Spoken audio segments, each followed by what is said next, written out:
Okay, well, good afternoon, everyone. My name's Louise Yearwood. I'm the Executive Director of Alumni Affairs and Advancement at Victoria, and it's my pleasure to welcome you all to this special session this afternoon. It's great to have you all here, virtually, of course. A few quick housekeeping things, which I'm sure you all know by now, is please, if you could keep your microphone muted. We are recording this session, just so you know about that. I just have a few opening remarks, and then I will introduce our guest speakers, and they will be showing you a pre-recorded video, and then at the end of that, there will be some question and answer period. And in that instance, you're welcome to raise your hand, and then we'll monitor the chat as well, so we'll get to questions that way.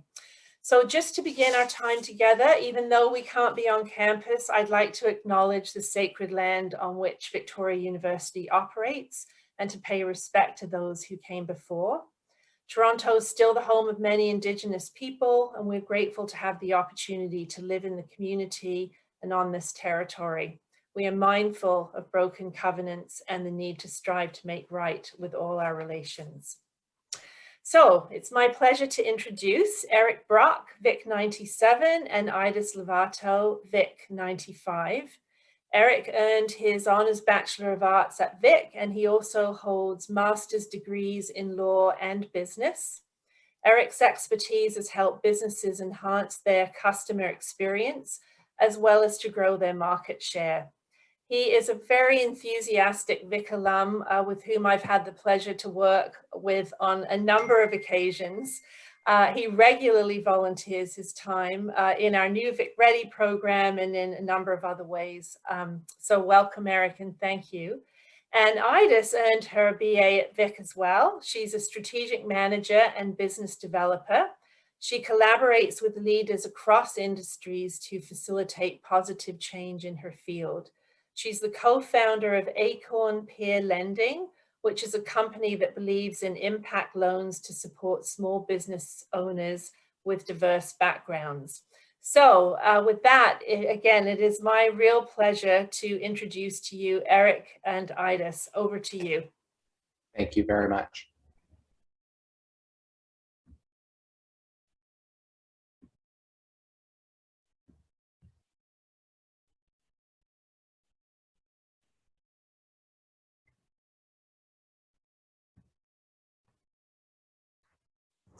Good afternoon, and welcome to the Business of Philosophy's discussion of behavioral economics and why you should make bad decisions.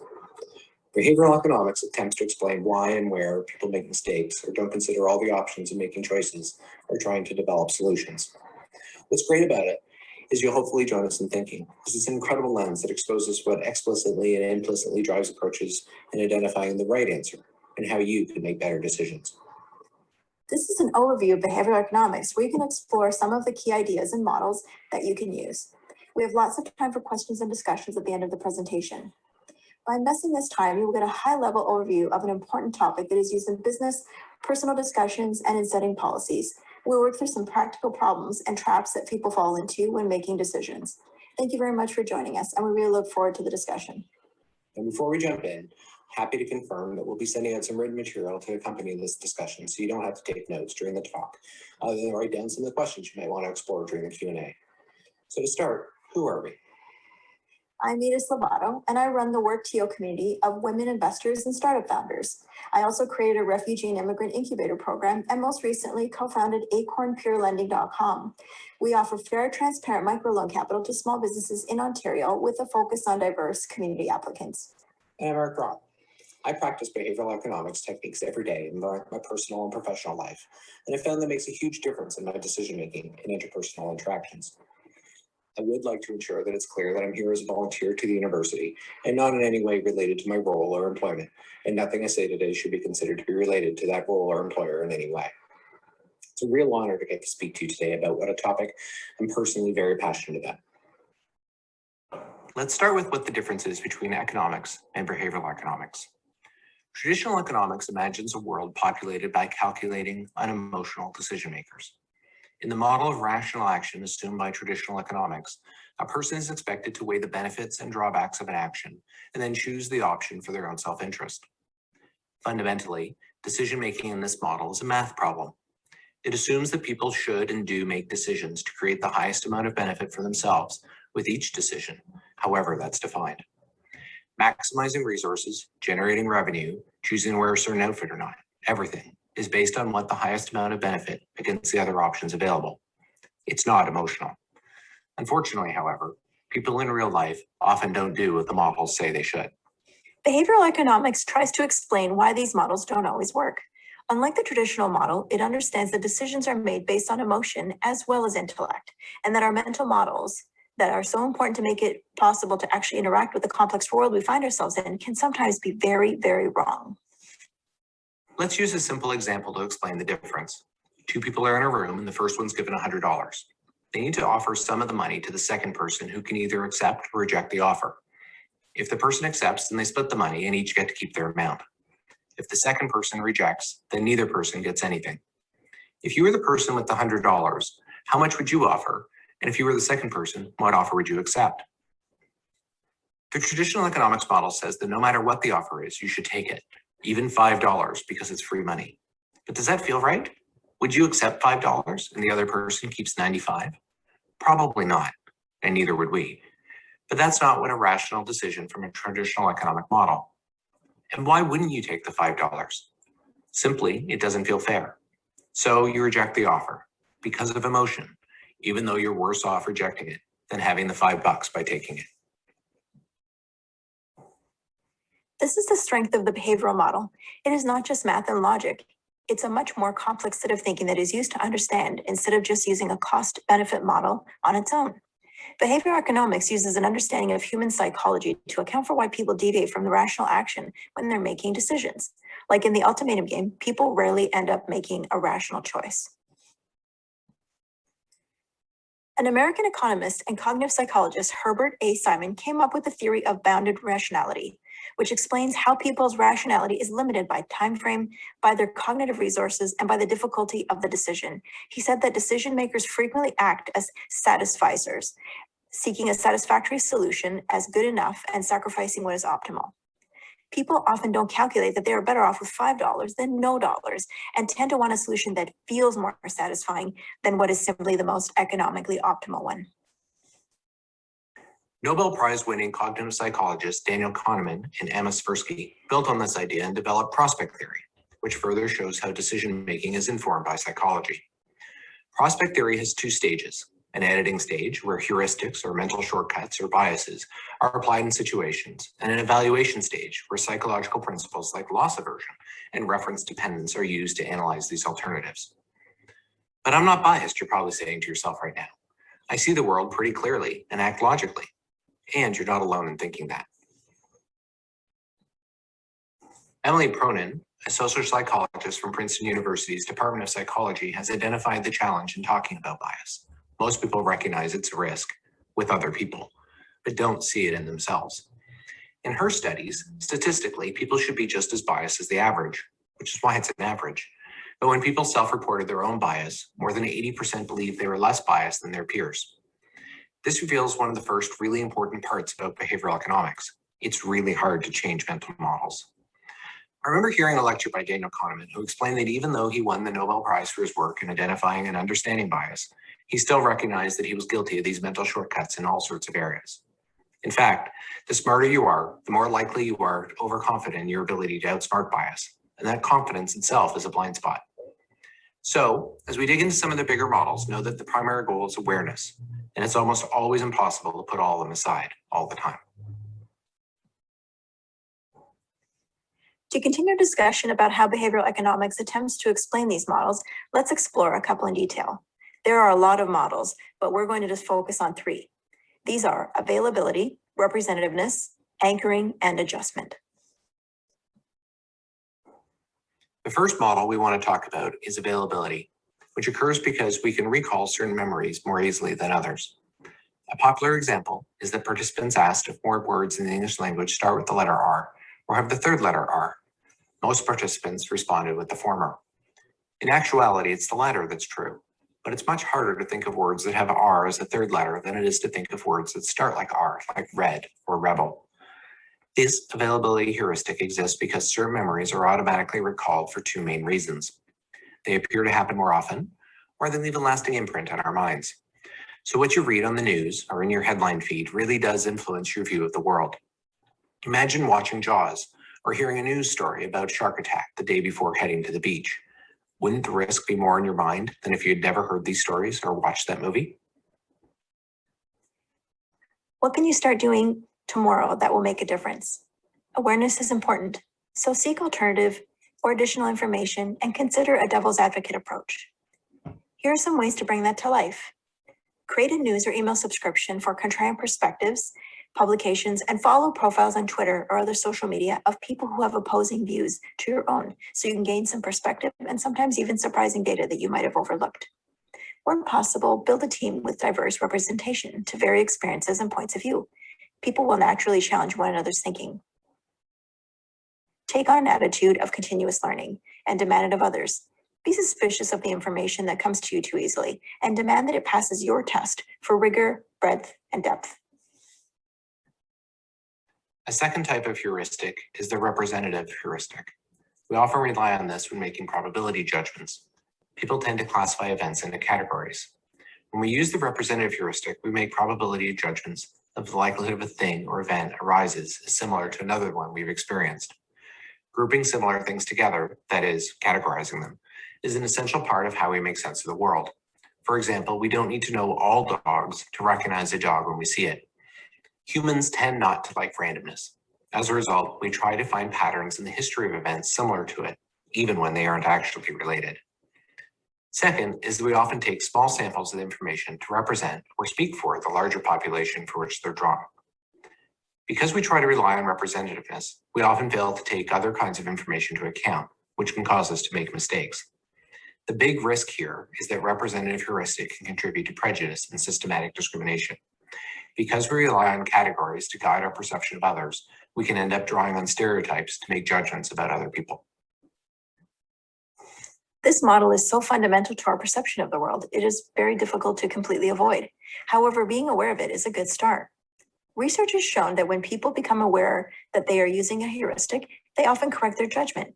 You will see innovative companies, for example, and organizations redacting job applications and asking standardized questions, which allow the qualifications to be the focus of hiring. Another strategy you can use is inviting neutral or potentially dissident people to offer their feedback and identify faulty reasoning that you might make. And lastly, we can't change what we don't measure. Create a plan to decide on what data to benchmark, and then validate your riskiest assumptions first. For example, if your child or partner may seem to be having too much screen time, knowing how much that time actually is on average versus how we feel that it is vital to changing it. Objectively checking assumptions and making better decisions based on evidence versus your feelings is the key to real change and increased fairness. The third type of mental model is the anchoring and adjustment heuristic.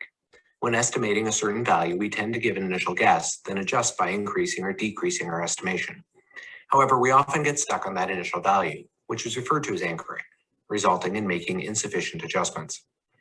The problem with anchoring and adjustment is that if the value of the initial anchor is not the true value, then all the following adjustments will be biased towards the anchor and not reality. In sales, price, and wage negotiations, anchoring and adjustment can be a powerful tool.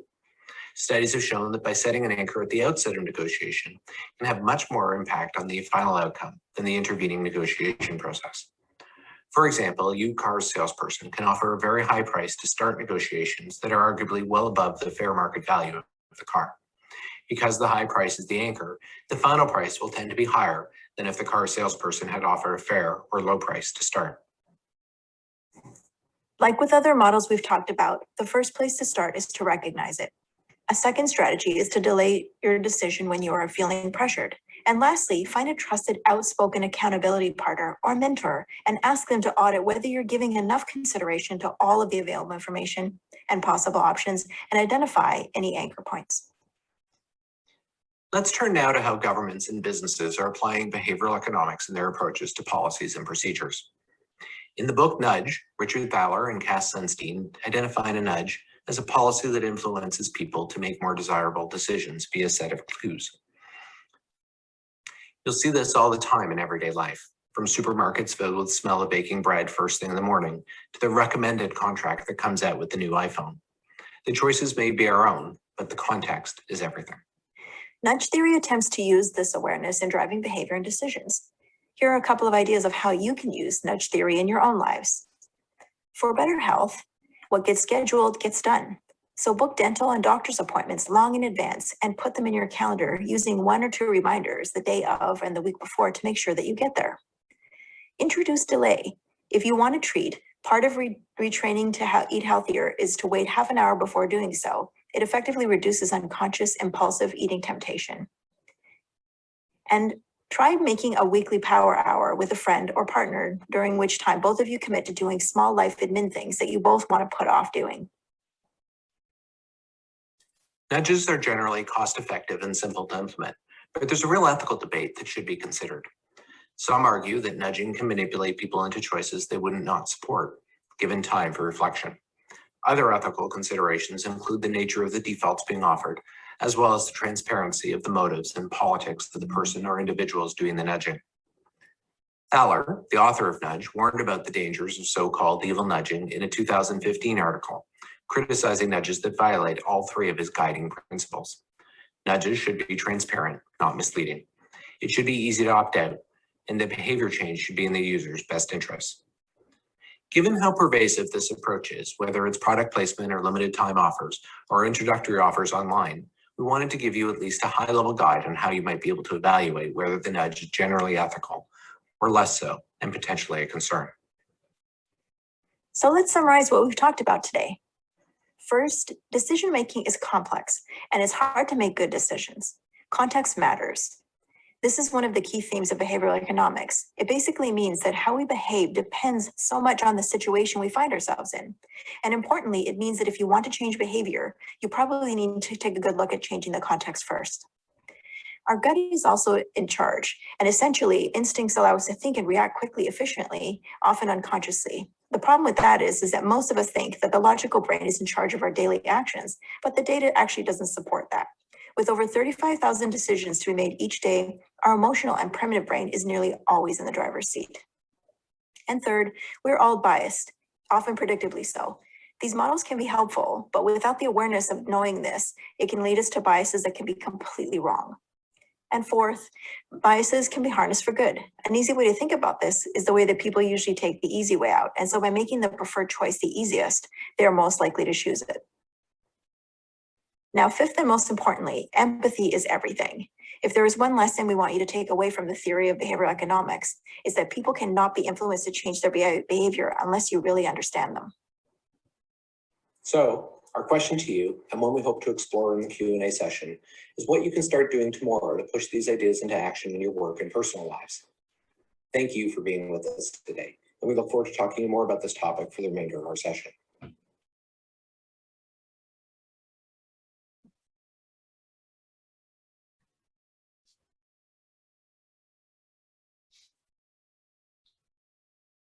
So that was a high-level introduction, and hoping that we can spend the rest of our time together talking about some of the things that we introduced and some of the questions you might have.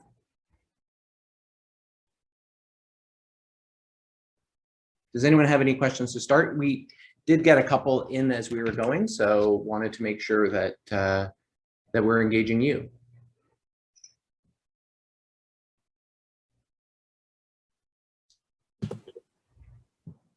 I have a question. Did I hear correctly that you said that we make 35,000 decisions per day? On average, yeah. Oh my, that's overwhelming. Right, and I think one of the key learnings and out of behavioral economics is we actually don't think about many of them. So, we have a very unconscious way of dealing with thousands and thousands of decisions each day. Do you turn left? Do you turn right? If you've ever driven on a busy street or gone on a route that you're familiar with, you do that very unconsciously. And the same thing happens in business, and when you go to a job or when you sit down to write an essay. at school. You've done it so many times. You have that mental memory that kicks in, and you just go through the paces that you're used to without necessarily thinking about it independently. That's so true. It hadn't occurred to me to think about it until that fact was put in front of me. And now I feel like I achieve a lot during the day. So At least 35,000 things. that's right. Thank you. So Edith, do you have an example of, we talked a little bit about nudge theory, and it's almost in every business, and every ad that you see are filled with nudges. Do you have any that work really well? Well, actually, I experienced one during a job interview this week. And what I didn't know is actually that the person who was interviewing me is a huge aficionado of behavioral economics. And I didn't learn that until after the interview, which was an interesting nudge in and of itself of not prejudicing me in terms of how we were interacting. And one of the things that he did when he was asking me a very complex question that might have intimidated me is he said, "This is a really simple question." And the fact that he plugged that particular bias in my mind would probably de-escalate my sense of maybe feeling anxious or nervous in the interview. And I didn't even notice it until he had done it a few times. And at the end of the interview, he told me how much he really loved the work that's been done by both Heuristic and Kahneman. And after thinking about that in retrospect, I noticed a lot of nudges in that conversation that were very ethical in terms of how he was using them, and really benefited myself as the person who was having this interview with him. And so I thought that that was really fascinating. Another aspect that I've seen, as far as we talked about very in a cursory way in the dialogue that we produced via video, is that redacting information on resumes make a really big difference as to how people make decisions about hiring. And so a lot of really progressive companies are now using technology as well as just processes internally to remove personalized biographical information about individuals. So whether, their gender identity, their personal demographic of where they live, anything that might tip somebody towards leaning against or leaning away from someone. And it's really been amazing to see how much more diverse the pools of people are that they do introduce into companies as a result of not being initially biased by making exclusions based on our familiarity or leaning towards certain people that, we tend to hire people who are similar to us.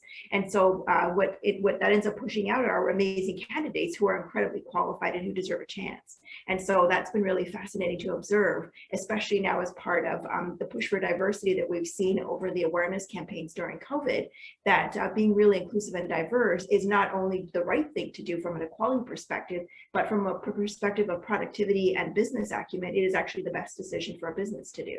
And so that's what I've seen in the working world. And there was a really interesting example from the New York Philharmonic, where they were struggling with why did they keep getting a certain type of musician who had, a similar teacher and a similar background. And they tried all sorts of things. So they tried the, not look at the resume, just have people come in and play their music, play their instrument, and they kept getting the same result. And so they started experimenting with what was actually going on. And they tried, people playing behind a screen, so you couldn't tell were they male or female or short or tall, and they still ended up with the same result. Finally, they figured out that it was people were making judgments just on the footsteps. So they had people take off their shoes to walk in to play behind the curtain, because even the sound of how people were walking triggered that unconscious decision making that happens so very quickly and unconsciously. And suddenly they didn't have a diversity problem anymore in hiring for the orchestra. And that's something where you'd think it would just be the quality of their playing, but in that case, they really had to work at it. So you see these nudges all over the place, and it really is common. It's most commonly used in marketing, in signing people up for benefits programs. Once you start looking for it, you'll see it everywhere. Mm-hmm. And one of the things that I'm most fascinated about is that whether or not people are aware that a nudge is being applied, if it reduces the effectiveness or not. And that's a really fascinating thing that's being studied, is if you know the nudge is coming, do you behave differently? And in many cases, for example, some prejudices or biases are really difficult, that even though you are aware of a nudge to help you be more open and focused on equality, it's still not effective. And so there are some nudges, for example, that need to occur, although ethically, without creating a tipping of awareness for that person to maybe have something, some barrier go up and them change and shift their perspective. And so one of the interventions that I've seen is around the graduate records exam, the GRE exam.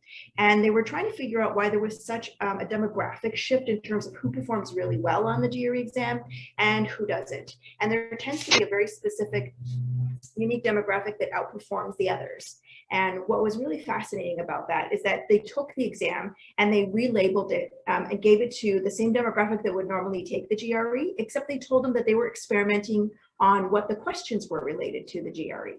And so they gave that to a very diverse population. And what they found was that that grade gap that they saw before, which was segregated by demographic information, all of a sudden that gap was closed simply by shifting the attention away from it being the typical GRE exam, even though it contained the same questions. Everyone performed at an equal level, regardless of their demographic information, because they told them they were just testing the test.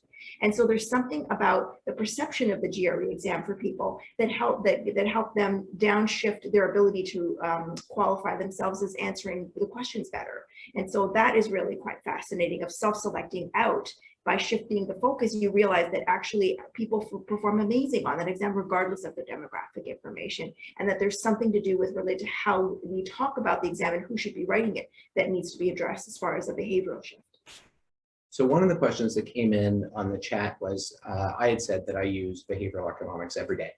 And how do I do that? Well, one of the things that I started to do over the fall in November with the US election campaign and what was going on in the stock market, one of the things I really wanted to make sure of was I listened to, can you close that? I have a news feed that I listen to. And what I do is I've actually signed up for a whole bunch of news programs that I don't usually like. So I've signed up for different news articles, not just CBC and CNN, but I went to alternative news sources. I went to listen to things that I actually really struggled listening to, but to try to hear the biases that they had and to compare them against my own. How can you look at the same news article, but hear it in a really different way?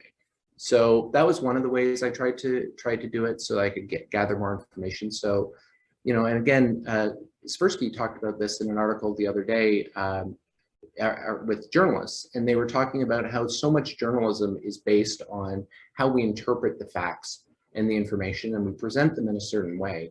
And two people can look at the very same event and describe it completely differently. So, when you look at Bitcoin as an example, some people are going to think it's an amazing investment opportunity. Other people are going to think it's a terrible investment opportunity, and they're looking at the same information. So how can both are probably right, but for really different reasons. And so it's trying to get as broad a perspective and make a decision from that you can. IBM actually, with their AI lab, and this is the computer that beat the players in Go and tic-tac-toe and trivia, they actually have just created a university level debate AI program. And the whole idea behind that is exactly to try to give arguments that are rational and make sense and seem really compelling to business executives, so that when they're making a decision, do you buy something or do you invest in this company, or what marketing technique we should do, they're not just getting the arguments from their colleagues saying why it's a great idea, but they're using AI to actually develop arguments for why it's a terrible idea and why it's a terrible idea, and using that in their decision making to make better decisions. So it's trying to put in checks and balances against, the things that we naturally just assume are there, and thinking about things in a different way. And so I try to do that in little ways. I don't have the IBM computering background to help me out, but I definitely try to expand my horizons wherever I can. Were there more questions? We've got loads of time. Does anyone have anything on the video? There's another question there in the chat for you. Actually, there's two. Okay. So the first one is, so why should we make bad decisions? Well, there are two parts about the title that I think were really important. One was we wanted to obviously have a bit of a nudge ourselves and make sure that when we were talking about bad decisions, that would be interesting for people. But the reason we described it as bad decisions is because we want you to make decisions that may not be the natural ones that you come to right away. And you know, what Edith talked about was how important it was to be aware of the decision making that we're doing. We talked about the 35,000 decisions that we make unconsciously. Bad decisions aren't necessarily bad. They're different and they're uncomfortable, and you're putting on a different approach that's going to feel like this can't be right. One of the examples that I see all the time was one around negotiation. And imagine if you start a negotiation, not by saying, this is the price that I want, but asking someone, would it be ridiculous if we negotiated the price? You know, that people would go, well, that's a strange way of putting the same question of, is this price negotiable? But would it be ridiculous if we talked about the price, or would it be ridiculous if we found a way to make a deal here? One that I've heard in business all the time is, have you given up on this plan? The answer to that usually is no, I haven't given up on it. And then you're actually having a conversation with the person about why they haven't given up on this business plan. Where if I go to my managers and say, I had this great idea, I want to do it, it's really easy for them to say, that's a terrible idea. So it's changing the dialogue, and it is uncomfortable, but it's by being consciously uncomfortable that we wanted you to make bad decisions, but for the right reasons, and end up at a better place. Let me just get the next question is, what tools or methods help us become more, aware of our biases, thinking of mindfulness and self-reflection, but are there other things that we can do in our day-to-day? Edith, do you want to take that? For sure. So I discovered behavioral economics because of some amazing podcasters who talk about how incredibly powerful, you know, understanding those tools are. And so I had the opportunity to attend a whole workshop session by something called the Behavioral Insights Institute. I can send a link in the documentation that we send later. And I think it's called Behavioral Insights, BI Institute, and they're based in the UK. So one of the really powerful things that they discovered that they really invested in from the British government is that they really wanted to push equality, and they knew that all of the different initiatives that they were working on were just not being as effective, as much effort and money and time that they were putting into it. And what they discovered is that by investing in the Behavioral Insights Institute, they were able to look at nudges as well as interventions that proved incredibly powerful, shifting everything from people taking healthcare in a better way and getting healthcare services to being able to put aside money for retirement, as well as paying their taxes. And so the BI Institute has now taken what they've learned as a government partner, and they've become now a separate company, and they've moved even globally. So I believe that they have an office here in Toronto, and what they're sharing is all of these all of this research and all of these tools that they've piloted on specific groups that were willing partners are now vetted, and then they give all kinds of incredible data around that so that other people can try. And then they also consult to companies that are looking at bringing BI tools into the way that they run as their organizations to, you know, improve how they work and how diverse and inclusive they are. And so what's really fascinating is that more and more people are getting behind this, and you're starting to see companies actually dedicating departments to using behavioral economics as part of their HR, as part of their operations, and as part of their business development as well. And so we'll list a couple of different organizations that offer open source tools where you can actually look at what's being used. And there's an incredible amount of research on a website called researchgate.net. And they are a huge hub of all kinds of people doing all sorts of research, but originally ResearchGate started just to share behavioral economics research, so that it was being done in particular silos across private institutions and as well as schools. And they just decided if they aggregated how powerful that could be. And so ResearchGate has an incredible amount of researchable information on this hub where you can see what kind of things have been piloted, how successful they are. And the fact that it's open source is just tremendous, because it just makes that so accessible to everybody, whether you're a researcher or whether you're just an individual that's really keen on developing behavioral insights in your own life. Thanks, Liz. Sure. We have two other questions. One was around, I'm new in my job. How do I use behavioral economics in the workplace? And I'll give that, it's a really good question. So, one of the ways to do that is to ask a lot of questions. So one of the things that I've found at a lot of businesses is they have policies, they have procedures, they have ways they do things. Asking why is a great question. Not in a judgmental way, because one of the challenges with behavioral economics is people probably aren't conscious of why they do things, but asking questions about how do we do that? What's the goal? What are we trying to achieve? Gives you a lot of insight into how the organization's working, and the types of questions that they would say, oh, it's always the way we've done that, is not an answer that you should be unfamiliar with. But if you could say, well, why do we do it that way? Or what are, have we tried other things? Have we learned other things? And have a real inquisitive approach is how I would use it if I were starting out in a job. And because that gives you, the more people you ask why we do things, where you start to hear differences is really interesting, because then people can start to talk about how we bring those pieces together. So that's one of them. The second question, Edith answered it already a little bit, and maybe you want to give a little bit more color, but how did we start to get involved in behavioral economics? And for me, it was really because people weren't following the classical models that, of cost benefit that they're supposed to. Why? This seems such like a simple idea. We're going to make a ton of money. We're going to save a bunch of money. We're going to have this great business plan. And people weren't saying yes. And, when I started out in my career, I really wanted to, show people that I knew what I was doing, coming up with these great ideas.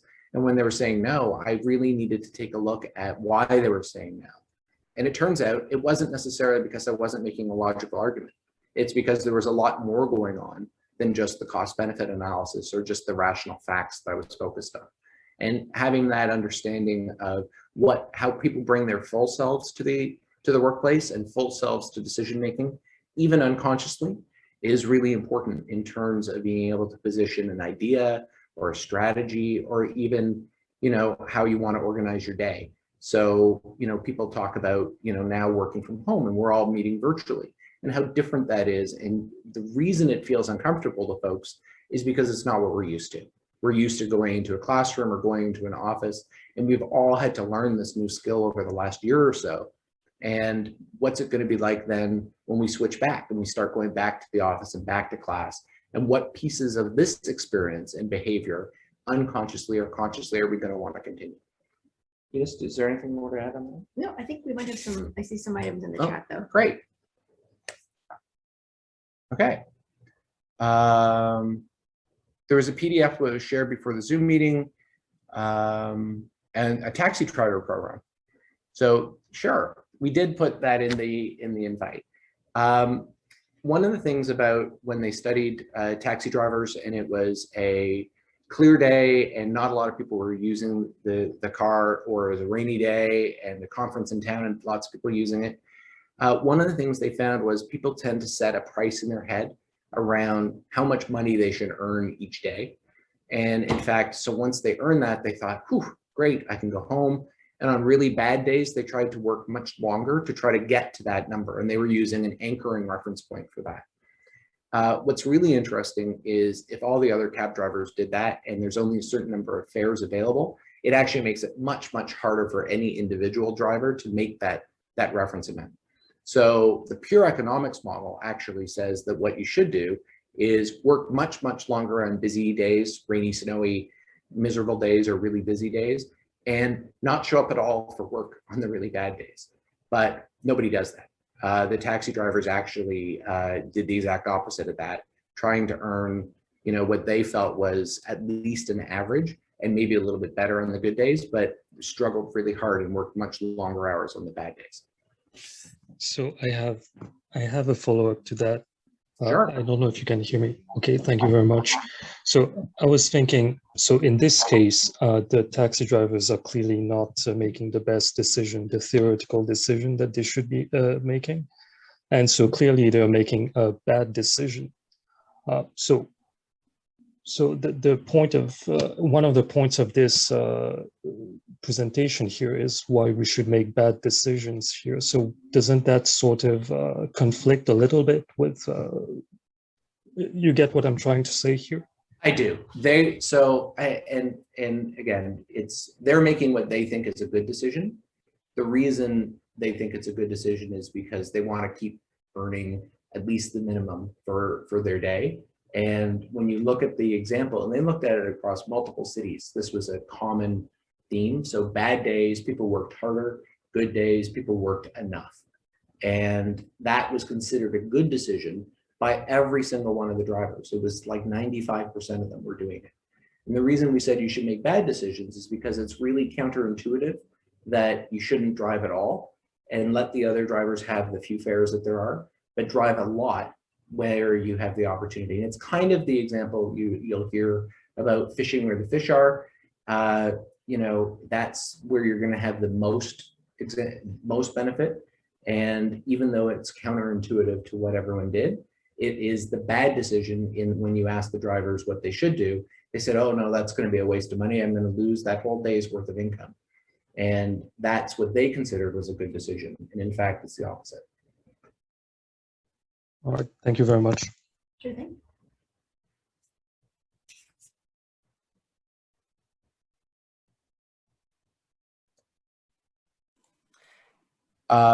So the next one is around questions around criticisms of nudge theory that we got, and how do we make nudges more transparent? Yes, do you want to? Well, one of the criticisms of nudge theory is that people are concerned that it's incredibly manipulative. And in a period where now we're hyper aware of ethics and consciousness, there's a lot of concern about people doing things that are duplicitous with nudge theory. Lots of people are, recalling probably how Facebook, for example, altered election results and the controversies around that. And also in terms of now this idea that it's really difficult to know what is true in terms of what's being published. And so we're in this, what some people might call like an information apocalypse, where there's so much news out there, it's hard to siphon out what is opinion news, what is fact-based news, and who's authentic in delivering, truth as much as we can know it as such. And so that idea of the ethics around nudging is that it's so easy for momentum to gather around an idea that could be, for example, completely false, simply because there is a mass on Twitter that starts to retweet something. And so that, like the ability, for example, for there to be an accumulation of social media push happens really unpredictably. And so that's one of the critiques of nudge theory, is that people can actually use social media platforms to really push something one way or another in a way that is not ethical and is something that is being tracked and talked about, which is like, it's really good that there's concern about that, because we do need to be aware of how quickly social media can change and bias people against the truth in many cases, like the controversies around COVID even. One of the ways that we're seeing ethics come into the nudge approach is, first of all, really making them transparent. So being clear about what the goal is. So if it's a RSP, retirement savings plan, savings program, it's, we're presenting this to you in order to help you save money. The nudge that gets used, and there is in fact a whole department of nudging in the UK government that was set up around this very topic. But one of the ways that you do it is by being transparent. And the nudge in that case was, we're going to enroll you into a savings plan automatically and make sure that you're saving for retirement, and we're doing that. If you want to opt out, here's a very simple one-click way of doing that. And so being transparent about what your goal is, trying to do something that is for the right reasons is good. And third is the choice always has to remain with the person who's getting the nudge. So a really bad nudge, Edith talked about them earlier, but a really bad one that you see is some of the paywall information when you're going online, and it says here, sign up now, you get 10 days for free. But we want your credit card information, and we want all this, and we're not going to remind you for when the 10 days are up, and automatically charge you a year's worth right away. So they're doing a nudge, which is, hey, you can get this for free. This is great. What's unethical about it is they make it really difficult to opt out. They make it very not transparent in terms of what those days are. And they're not doing it for the right reasons. They're doing it for pure commercial gain. There's no altruistic or ethical kind of value in what they're doing. Doesn't mean that it's not okay to do it. You see limited time offers, or would you like upsells? Would you like fries with your drink? All of those are types of nudges, but they're not aggressive, and they're easy to opt out of, and they're pretty transparent. So the ethical value on those is really being measured by those 3 guides.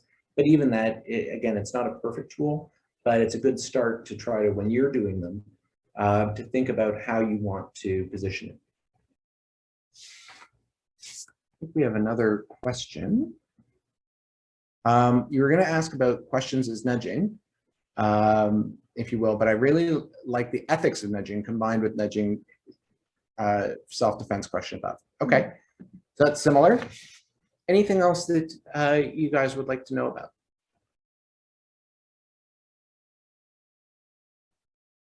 So we have a question for you, which is, we've given you some examples around behavioral economics and things you might try.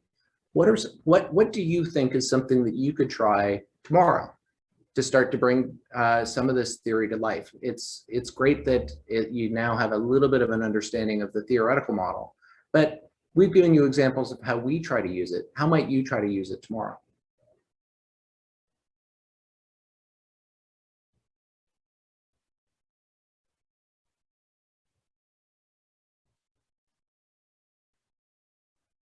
Louise, I'm happy to pick on you if you have a good idea. Well, I would, yeah, no, pick away. I was just, that's a really interesting question. I was just thinking to myself how I would. I mean, there's the obvious things like, making sure that that I'm always sort of thinking about the counter argument, or maybe not the go-to for me. What would be something that I wouldn't necessarily think of as a kind of a counter? So there's that sort of thing. But I'm thinking there are lots of other ways that I could prompt myself around bias, and now I'm going to really be aware of the nudging thing as well. So yeah, no, I can see lots of application, but my mind's kind of going a mile a minute. So if anyone else has a specific great example, please go ahead. May I? Oh, sorry, go ahead, Andrew. Oh, I'll try to be brief. So I'm taking president-elect training with Rotary International, and one thing they're trying this year, it seems to be a relatively new thing, is more of a coaching approach to leadership. And I find the organization very, how do I put this? Very masculine in a sense, overall. It has not that there haven't been individual clubs that have had female presidents, but we're finally getting our first female president internationally, that kind of thing. Right. And I'm wondering if like, I've never been to president-elect training before. It just seems like this is a new thing that they're trying out, and it seems to be less of that male-driven kind of thing. And I just had a really good experience with it. I guess I was the first one to try it out, to be the coach, and it was pretty cool. It was pretty cool to do that. Now that brings in, as you know, as I commented earlier, the question of the topic of dialectics, because you do, when you choose the questions, you are really steering somebody. So there is To me, that's all, and that's something I'm trying to learn. I'm also a parent of a young child, and I'm sure many of you have. But anyway, that's so that kind of tests patience. I'm hoping to get to where I can use it with my child as well, and yeah, just in my ongoing life. So that's why I thought I'd bring it up from your question. Oh, that's awesome. That's great. Amazing. Well, I would love to share that one of the resources that I found incredibly helpful in terms of uncovering hidden potential in individuals is an open source community called liberatingstructures.com. And they have, I think it's something like 25 or 30 techniques or tools. They're really behavioral economic protocols for how you would work with people collaboratively, even in a small group versus a large group. And they detail which techniques work for which kind of scenarios that they recommend. And they have even user groups in different countries that really believe in basically being so inclusive and really discovering that so many people have potential that is untapped because of our traditional bias. And so liberating structures, I had the privilege of actually being pulled into one of these user groups, and it was way out of my comfort zone because I wasn't even familiar with the tools. And just being dropped into that discomfort of being put into a user group where they were actually role playing with the tools so that people became more comfortable and familiar with them, because what do they say? Converts make the best advocates. By experiencing how you're dropped into a group of people that you don't know, and then you're given these collaborative tools, you get to see firsthand how incredibly powerful these tools can be, because they create, out of strangers, they immediately create a collaborative working environment. And so I'm a huge fan of liberating structures. They're an open source community, so it's not a profit center where you're paying to get access to these tools.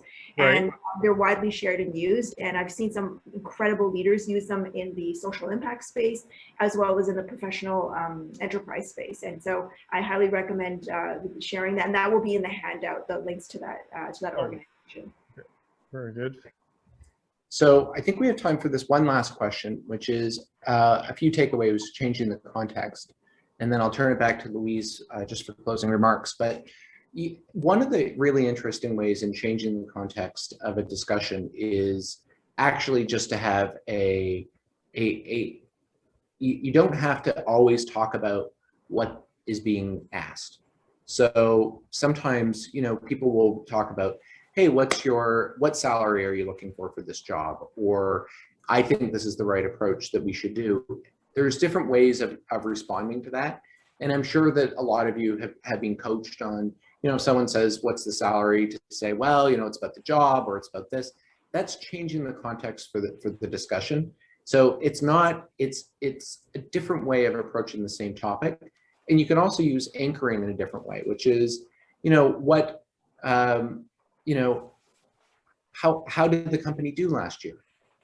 Anchoring doesn't always have to be about the actual thing you're talking about.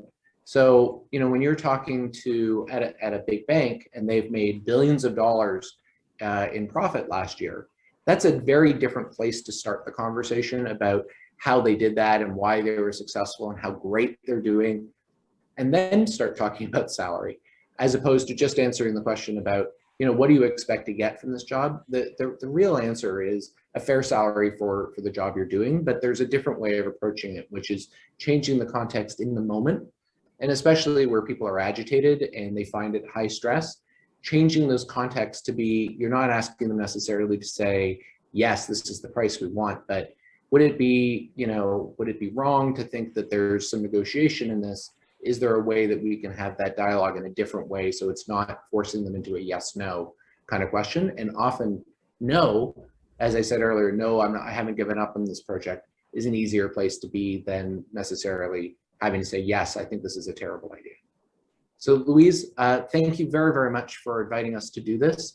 We're going to send out the slides. We have links to all the various resources that we talked about today, and really appreciate the opportunity to talk to everyone. So thank you. Well, thank you very much, Eric and Edith. It's great to have you. We really, really appreciate this. And thank you for sending the materials to the participants. I think I really just want to thank everyone for joining us today, and to encourage you to join us for the last session in our grad school series, which is on personal brand. It's being offered by Liz Parker, who's foundress of Liz PR. and she's going to speak about your personal brand, the definition of branding and how it applies to each person with regard to body of work, self-promotion, and who we think we are. So please join us for that. Helena, remind me, it's coming up in another few weeks. What's the date for that one? It is April 7th, so it's 2 weeks today, and it's from noon to 1 p.m. Right. So if you can join us for the last in our series, our grad school series, please do. But again, thank you all very much for joining us. And again, a huge thank you to Eric and Edith for joining us today and for that terrific presentation. Thank you very much. Thank you. Our pleasure. Be safe and be well, everybody. Thank Bye. you.